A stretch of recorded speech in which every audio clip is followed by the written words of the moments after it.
one of the big things that I try to impart to folks who want to live the nomad capitalist lifestyle is that there's not just one way to live it. There's no perfect way to do it.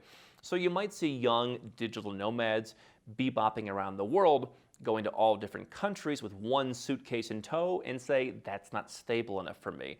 You also might see the older person who lives in one tax-friendly country as an expat and say, that's a bit too settled for me.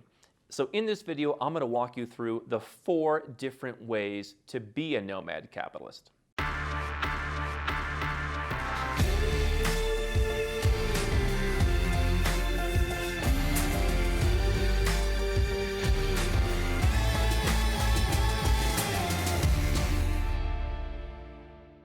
Hey, I'm Andrew Henderson, and if you'd like my team and I to help you implement your own nomad capitalist strategy, you can learn more at nomadcapitalist.com. So let's talk about 4 different ways to live the nomad lifestyle. The reality is there's so many different permutations. You could endlessly create different ways to live this, but I've tried to narrow it down into 4 different ways to live on a spectrum. So on one end of the spectrum, we have the nomadic lifestyle, the digital nomad, the person who is always on the go. And I spent years doing this. I spent almost every day in a hotel.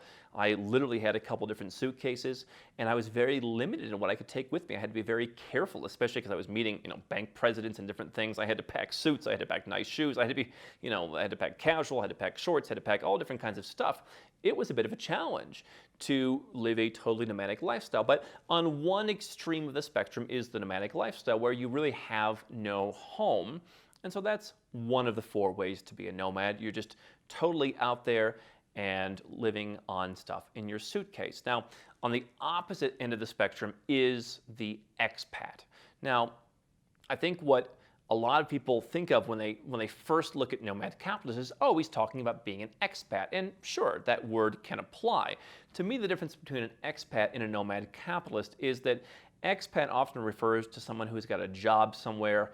You go to Dubai, for example, and you see the expat community, or Hong Kong, Singapore, any of these financial centers, for example. There's an expat community of talented employees who go and live there. And quite frankly, that's why I think more banks in the Middle East aren't open to nomad capitalists, because when you go to a bank in, let's say, Kuwait, they say, oh, where's your job? What's your salary? Everything's about job and salary in that part of the world, because that's what they're used to from expats. Nomad capitalists don't have jobs. We are the 7- and 8-figure entrepreneurs. We are the investors. We're people who don't need to be tethered to any one place. So you can be a nomad capitalist and still live the expat lifestyle. What I see is an increasing number of people that come to me who say, hey, Andrew, I'd like to live in one place. I'm tired of paying the high taxes in Canada, the US, Australia, whatever, but I don't want to drag a suitcase. I don't want to move. I'm tired of moving around. I'm getting older, or it just never appealed to me, or whatever. So on the other end of the spectrum, the second way to be a nomad is simply to live the expat lifestyle. You find one place that gives you a better quality of life, maybe a lower cost of living, maybe lower taxes, and you simply set up shop there. Now, in the middle is where the shades of gray exist. What I've said is the third way is the base plus travel. Okay, this is a takeoff on the expat strategy. You have one base, hence the expat, right? Like most people in the world, they have one base. They have one home. I've talked about bases as any place you have a home, whether it's an owned home or a rented apartment or whatever, that is a base. It could maybe even be an Airbnb or some kind of long-term rental arrangement where you just you don't have to keep it, but whatever the case may be, you can have a base. So someone who's not quite as comfortable with the expat lifestyle could live the base plus travel. I did this for a while when I decided I was tired of dragging the suitcase around. I rented an apartment in Kuala Lumpur.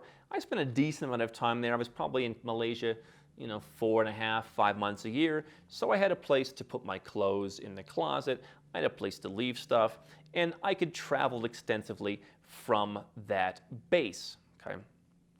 And so what it solved the problem is, hey, I'm traveling all around the world. I've got shorts and, summer suits. I'm going places where it's cold. What do I do now? At times I was just donating clothes I didn't really like anymore to make space for new clothes I would buy that fit as I was changing the seasons. And so the base plus travel is, I mean, obviously you could be an expat. I mean, it doesn't mean you have to spend 365 days a year in that country. You could be an expat and take vacations. Obviously, people who live in one place do take vacations, but the base plus travel really is you've got a place to stash your stuff, you've got a place to come back to. You can use it as a hub for each place that you go to, but you're still doing a lot of travel. You're living the nomadic lifestyle, but you've eliminated the challenges.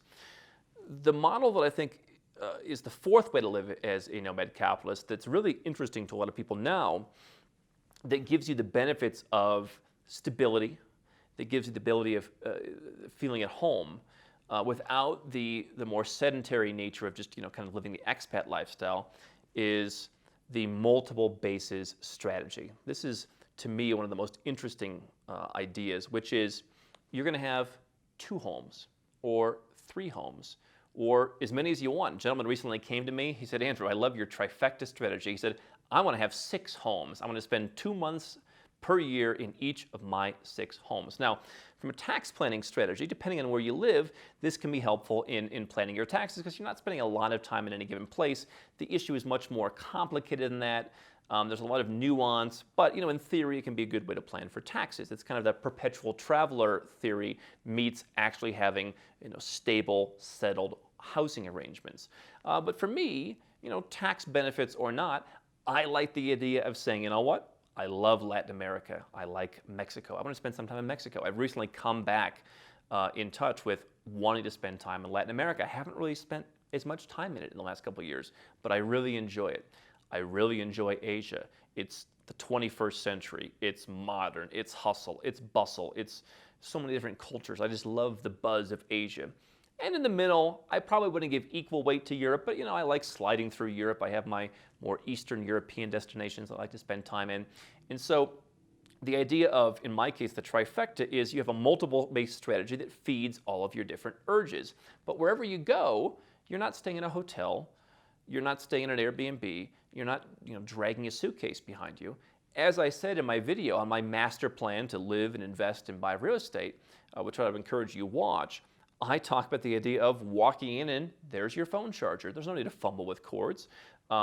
There's your toothbrush. There's art on the walls. Everything's ready to go. It's exactly as you wanted. And so those are 4 different ways to live nomadically. Now, as you can see, there are many different takeoffs or spin-offs you could go on from there.